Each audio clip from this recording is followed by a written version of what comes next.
माझी कॉफी मी ओरिजिनल आहे, त्यामुळे माझी कॉफी करणं हे उबाटाच्या बापाला जमणार नाही. शिवसेना उबाठाच्या आंदोलनावरती टीका करताना संजय गायकवाडांची जीभ घसरली. मात्र वादग्रस्त विधानानंतर वक्तव्याचा विपर्यास झाल्याचं म्हणत संजय गायकवाडांची सारवासारव.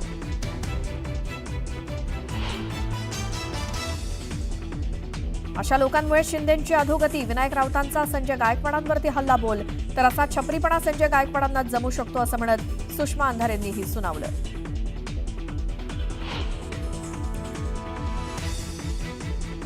झेंडावंदन करणं म्हणजे पालकमंत्रीपद मिळणं असं होत नाही, तर पालकमंत्रीपद मिळेल ही अपेक्षा. भरत गोगावलेंचं मोठं विधान.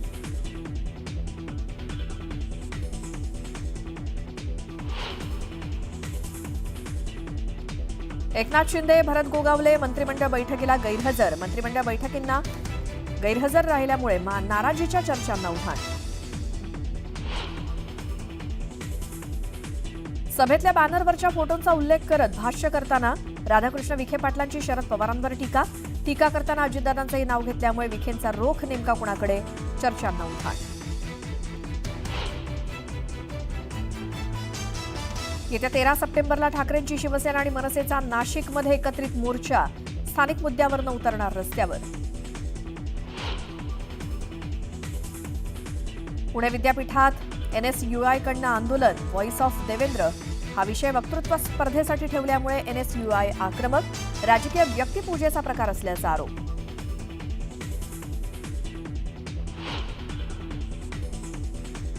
विधानसभा निवडणुकीच्या निकालापूर्वीच मतदार याद्यांमध्ये छेडछाड केल्याचा महाविकास आघाडीनं केला आरोप.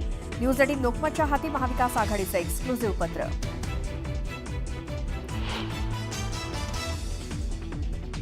मंत्रिमंडळ बैठकीत पोलीस भरतीबाबत मोठा निर्णय. मंत्रिमंडळ बैठकीत 15,000 पोलीस पदांना मंजुरी.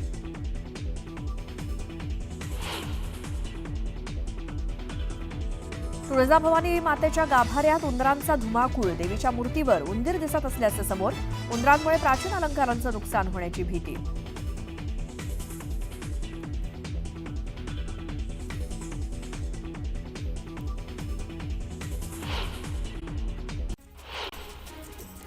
पुनर्विकासाअंतर्गत पात्र धारावीकरांना देण्यात येणाऱ्या घरांच्या क्षेत्रफळामध्ये वाढ करत 500 चौरस फुटांचं घर देण्यासाठीचा प्रस्ताव सादर करण्याचे आदेश मुख्यमंत्र्यांनी धारावी पुनर्विकास प्रकल्पाला दिले होते.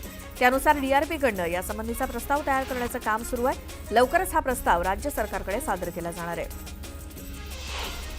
धारावी पुनर्विकास प्रकल्पांतर्गत झोपड्यांच्या पात्र आणि अपात्रतेसाठी DRP घरोघरी करण्यात येणारं सर्वेक्षण आज थांबतंय. त्यानंतर मात्र घरोघरी जाऊन कोणतंही सर्वेक्षण केलं जाणार नाही. दरम्यान ज्या रहिवाशांना सर्वेक्षण करून घ्यायचंय त्यांना मात्र प्राधिकरणाच्या कार्यालयात जावं लागेल. भारत सरकारनं जनधन 2.0च्या माध्यमातून जनधन योजनेचा नवा अध्याय सुरू करण्याची तयारी केली आहे. ही सुधारित योजना आता केवळ बँक खात्यापुरती मर्यादित न राहता गरीब आणि वंचितांसाठी संपूर्ण आर्थिक सेवांचं प्रवेशद्वार ठरणार आहे. देशातील पहिली जागतिक पालघर जिल्ह्याच्या बाजारपेठ वाढवणमध्ये उभारण्यात येणार असून त्या दृष्टीनं हालचालींना वेग आलेला आहे. पणन विभागानं मुख्यमंत्री देवेंद्र फडणवीस यांना तसा प्रस्ताव पाठवला असून त्यावरती तातडीनं पावलं उचलण्याचे निर्देश मुख्यमंत्र्यांनी दिले. मुंबई नागपूर हायस्पीड रेल्वेचा प्रस्ताव 3.5 वर्षांपासून गुलदस्त्यात राहिल्यानंतर आता पुन्हा त्यावरती चर्चा सुरू झाली आहे. 10 ऑगस्ट रोजी नागपूर इथल्या एका कार्यक्रमात समृद्धी महामार्गालगत हायस्पीड रेल्वे धावण्याच्या प्रकल्पावरती मुख्यमंत्री देवेंद्र फडणवीस यांनी भाष्य केल्यामुळे प्रकल्प पुन्हा अजेंड्यावर येण्याचे संकेत आहेत. श्रावण सुरू झाल्यापासून साखरेची मागणी वाढलेली आहे. मागणी वाढल्यामुळे बाजारभाव वाढण्यास सुरुवात झाली आहे. श्रावणापासून दिवाळीपर्यंत सण उत्सवांचा काळ असतो आणि या काळात गोडधोड करण्याचं प्रमाण जास्त असतं. साखरेची तेजी सुरू असल्यामुळे उत्सवांचा गोडवा कमी होणार का, अशी देखील शंका व्यक्त केली जाते. आता उशिरानं आयकर रिटर्न भरणाऱ्यांनाही टॅक्स रिफंड मिळणार आहे. त्यामुळे विविध कारणांनी उशिरा ITR फाईल करणाऱ्यांना मोठा दिलासा मिळाला आहे. राज्य सरकारी कर्मचाऱ्यांच्या महागाई भत्त्यात 53% 55% म्हणजेच 2% इतकी वाढ करण्याचा निर्णय घेण्यात आला आहे. वाढीची रक्कम 1 जानेवारी 2025 ते 31 जुलै 2025 या कालावधीतील थकबाकीसह ऑगस्टच्या वेतनासोबत रोखीनं देण्यात येणार असल्याचं वित्त विभागानं म्हटलंय.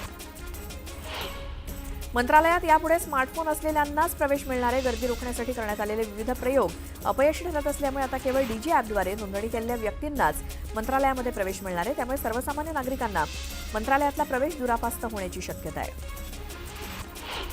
भविष्यात म्हाडाच्या घरांच्या किमती 8 ते 10% घटणार आहेत. सामान्यांना परवडणाऱ्या दरात घरं उपलब्ध व्हावीत म्हणून म्हाडा सातत्यानं प्रयत्नशील आहे.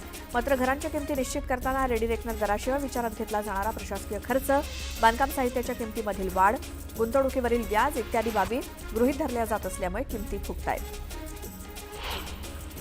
म्हाडाच्या कोकण मंडळाची घरं विक्रीअभावी पडून राहत असल्याची ओरड होत असताना दुसरीकडे यावेळच्या कोकण मंडळाच्या 5,285 घरं आणि 77 भूखंडांच्या विक्रीसाठीच्या लॉटरीला तुफान प्रतिसाद मिळतोय. घरांसाठी 67,539 अर्ज आले असून त्यापैकी 40,998 अर्जदारांनी अनामत रकमेचा भरणा केलाय. स्कूल बसचे वाढीव मासिक दर परवडत नसल्यामुळे आपल्या मुलांच्या वाहतुकीसाठी अनधिकृत रिक्षाचा पर्याय निवडणाऱ्या राज्यातील तमाम पालकांना दिलासा देण्यासाठी राज्य सरकारनं धाडसी पावलं टाकली आहेत. शाळकरी विद्यार्थ्यांच्या सुरक्षित वाहतुकीसोबतच रोजगाराच्या संधीसाठी परिवहन विभागाकडून स्कूल व्हॅन परवाने वाटप खुले करण्यात येत आहे.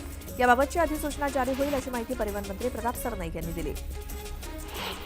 एअर इंडियानं दिल्ली ते वॉशिंग्टन डीसी दरम्यान थेट विमानसेवा 1 सप्टेंबर 2025 पासून तात्पुरती बंद करण्याचा निर्णय घेतला आहे. एअर इंडियाच्या या निर्णयामागे 2 कारणं आहेत. एअर इंडियाच्या 26 बोईंग 7878 या विमानांमध्ये अपग्रेडिंगचं काम सुरू आहे. त्यामुळे बरीच विमानं लांब पल्ल्याच्या उड्डाणासाठी उपलब्ध असणार नाहीत. सीएसएमटीपासून खोपोलीपर्यंत 15 डब्यांची सेवा वाढवण्यासाठी तयारी करण्यात आली आहे. त्यानुसार ऑगस्ट अखेरपर्यंत सीएसएमटी कल्याण दरम्यान हिने आणि जलद मार्गावरच्या 10 स्थानकावरती 26 प्लॅटफॉर्म आणि कल्याण ते कसारा आणि खोपोली मार्गावरील 24 स्टेशनच्या प्लॅटफॉर्मची लांबी वाढवण्यात आली आहे. कल्याण शिळ रोडवरती कल्याण तळोजा मेट्रो मार्गाचं काम सुरू आहे. मेट्रोच्या कॉन्क्रीट खांबांवरती गर्डर ठेवण्याची कामं करण्यात येणार आहेत. 11 ते 30 ऑगस्ट या कालावधीत 3 टप्प्यात ही कामं करण्यात येणार आहेत. या कामासाठी कल्याण शिळ रोडवरती रात्री 12:15 ते पहाटे 5 वाजेपर्यंत वाहतुकीत बदल करण्याचा निर्णय घेण्यात आला आहे. आठवडाभराच्या विश्रांतीनंतर पावसानं राज्यभरात पुन्हा हजेरी लावली आहे. अनेक भागात पावसाच्या सरी कोसळत आहेत. उकाड्यामुळे हैराण झालेल्या नागरिकांना दिलासा मिळतोय. अशातच आता पुढील आठवडाभर राज्यातील काही भागात मुसळधार सरी कोसळणार असल्याचं हवामान विभागानं सांगितलंय.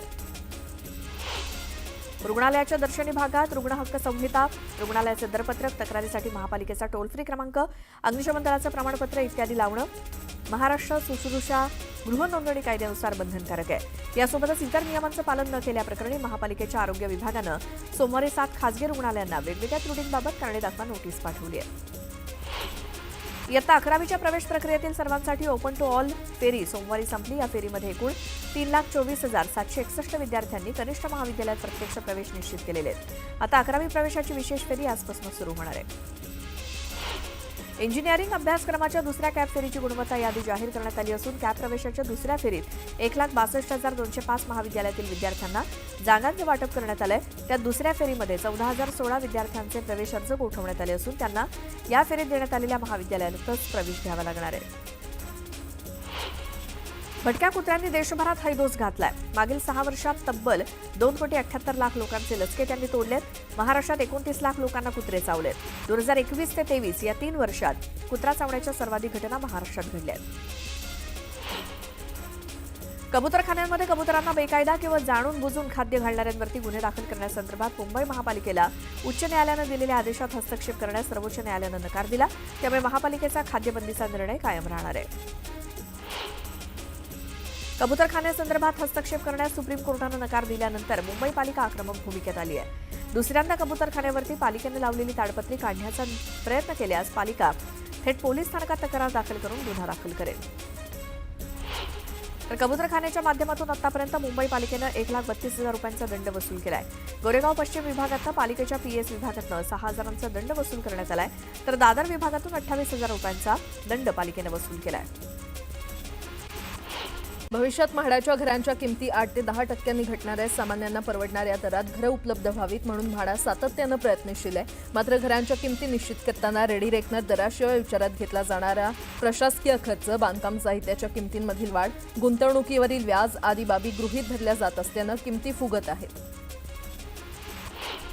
म्हाडाच्या कोकण मंडळाची घरं विक्री अभावी पडून राहत असल्यानं ओरड होत असतानाच दुसरीकडे यावेळच्या कोकण मंडळाच्या 5,285 घरं आणि 77 भूखंडांच्या विक्रीसाठीच्या लॉटरीला तुफान प्रतिसाद लाभतोय. घरांसाठी 67,539 अर्ज आले असून त्यापैकी 40,998 अर्जदारांनी अनामत रकमेचा भरणा केलेला आहे.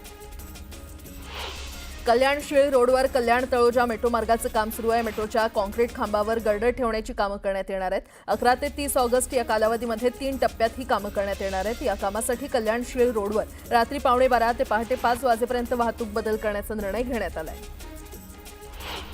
रुग्णालयाच्या दर्शनी भागात रुग्ण हक्क संहिता, रुग्णालयाचे दरपत्रक, तक्रारीसाठी महापालिकेचा टोल फ्री क्रमांक, अग्निशमन दलाचं प्रमाणपत्र आदी लावणं महाराष्ट्र सुश्रूषा गृह नोंदणी कायद्यानुसार बंधनकारक आहे. यासह इतर नियमांचं पालन न केल्याप्रकरणी महापालिकेच्या आरोग्य विभागानं सोमवारी 7 खासगी रुग्णालयांना वेगवेगळ्या त्रुटींबाबत कारणे दाखवा नोटीस पाठवली आहे. इयत्ता 11वीच्या प्रवेश प्रक्रियेतील सर्वांसाठी ओपन टू ऑल फेरी सोमवारी संपली आणि या फेरीमध्ये एकूण 3,24,761 विद्यार्थ्यांनी कनिष्ठ महाविद्यालयामध्ये प्रत्यक्ष प्रवेश निश्चित केलेले आहेत. आता 11वी प्रवेशाची विशेष फेरी आजपासून सुरू होणार आहे. भटक्या कुत्र्यांनी देशभरात हैदोस घातला असून गेल्या 6 वर्षात तब्बल 2,78,00,000 लोकांचे लचके तोडलेले आहेत. महाराष्ट्रात 29 लाख लोकांना कुत्रे चावले. 2021 ते 23 या 3 वर्षात कुत्रा चावण्याच्या सर्वाधिक घटना या महाराष्ट्रात घडल्या. राज्यभर सुरू असलेल्या संततधार पावसामुळे भाजीपाल्याचं उत्पादन वाढलेलं आहे. ग्राहकांकडून मागणी वाढल्यामुळे आवक भरपूर होत असल्यामुळे बाजारभाव नियंत्रणात आलेले आहेत. तर श्रावणात दर नियंत्रणात आल्यामुळे नागरिकांनी समाधान व्यक्त केलंय. सांगलीच्या इस्लामपूर वाघवाडीमध्ये दूध उत्पादक शेतकऱ्यांचा मेळावा पार पडला. दूध उत्पादनामध्ये येणाऱ्या काळामध्ये शेतकऱ्यांनी इन्व्हेस्टमेंट करणं गरजेचं असल्याचं मत भाजपच्या रवींद्र चव्हाण यांनी मांडलं. बुलढाण्याच्या मेहकर तालुक्यातील आंध्रुड गावात सैन्यातील जवानाच्या कुटुंबावर आंदोलन करण्याची वेळ आली आहे. वैभव बनसोडे असं या जवानाचं नाव आहे. ग्रामपंचायत सदस्य पंजाब देशमुख यांनी बळजबरीनं जमीन हिसकावल्याचा आरोप करण्यात आलाय. गणरायाच्या आगमनाला अवघे काही आठवडे शिल्लक असताना गणेश भक्तांची उत्सुकता शिगेला पोहोचलेली आहे. मावळातील कुंभारवाड्यामध्ये गणपती मूर्तींवर अंतिम रंगरंगोटी, डोळ्यांची सजावट, अंगभूषणं आणि दागिन्यांचा शेवटचा हात युद्धपातळीवर फिरवला जातोय. जळगावच्या चोपड्यात यंदा सरासरीपेक्षा कमी पाऊस झाला आणि त्यामुळे तालुक्यातील पिकं धोक्यात आली आहेत. आमदार चंद्रकांत सोनावणे यांनी यासंदर्भात आढावा बैठक घेत अधिकाऱ्यांना उपाययोजना करण्याच्या सूचना केल्या. अकोल्याच्या बाळापूर मतदारसंघातील विकास कामांच्या निविदा काढण्यात भेदभाव होत असल्याचा आरोप करत शिवसेना उभाटाचे आमदार नितीन देशमुख यांनी सार्वजनिक बांधकाम विभागाच्या कार्यालयामध्ये ठिय्या आंदोलन केलं. तर सुरू असलेली कामं संथ गतीनं होत असून अनेक प्रलंबित कामांना गती देऊन लवकर सुरू करण्याची मागणी त्यांनी यावेळी केली. कर्जत तालुक्यातील मिरजगाव ग्रामपंचायतीवर माझी वसुंधरा योजनेतील निधीच्या गैरवापराचा गंभीर आरोप होत असून दोषींवर गुन्हा दाखल करून कारवाई करावी या मागणीसाठी आंदोलन केलं जात आहे. ग्रामस्थांनी बेमुदत ठिय्या आंदोलन केलंय. वाशिम जिल्ह्यातील मालेगाव शहरात कपड्यांच्या मोठ्या दुकानात भीषण आग लागली आणि यात जवळपास लाखो रुपयांचं नुकसान झालं असून आगीवर नियंत्रण मिळवण्यास अग्निशमन दलाला यश आलंय. लोणावळा शहरात गेल्या 1.5 महिन्यापासून सुरू असलेल्या घरगुती गॅस सिलेंडर चोरीच्या मालिकेला अखेर आळा बसलेला आहे. आकांक्षा गॅस एजन्सीच्या वितरण गाडीतून वारंवार टाक्या गायब होत असल्यानं लोणावळा पोलिसांनी सीसीटीव्ही फुटेजच्या आधारे सखोल तपास केलाय. गॅस आणि टाक्या चोरणारा चोर चिंतामणी पोळेकर याला बेड्या ठोकण्यात आल्या. प्रसिद्ध हास्य कलाकार कपिल शर्माला मुंबई पोलिसांनी सुरक्षा पुरवलेली आहे. कॅनडातील त्याच्या कॅप्स कॅफे या नावाच्या हॉटेलवर दुसऱ्यांदा गोळीबार झाल्यानंतर मुंबई पोलीस लक्ष ठेवून आहेत. ओशिवरा येथील कपिल शर्माच्या निवासस्थानी जाऊन पोलीस अधिकाऱ्यांनी त्याची भेट घेतली आणि या दरम्यान त्याला कोणती धमकी मिळाली आहे का याचीही चौकशी करण्यात आली. या दरम्यान कपिल शर्माला सुरक्षा पुरवल्याची माहिती पोलिसांनी दिली आहे.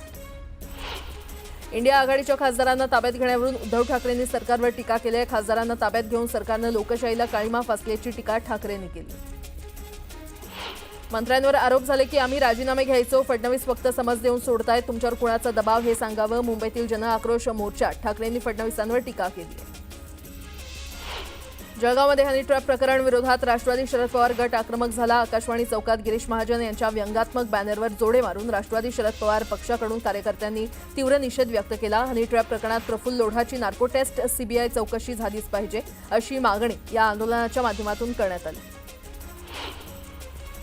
राहुल गांधींना जनता स्वीकारत नाही आणि त्यामुळे ते वैफल्यग्रस्त झालेले आहेत. त्यातूनच राहुल गांधी हे आंदोलन करतायत तर मतदारांचा अपमान करत असल्याचा आरोप राधाकृष्ण विखे पाटील यांनी केला.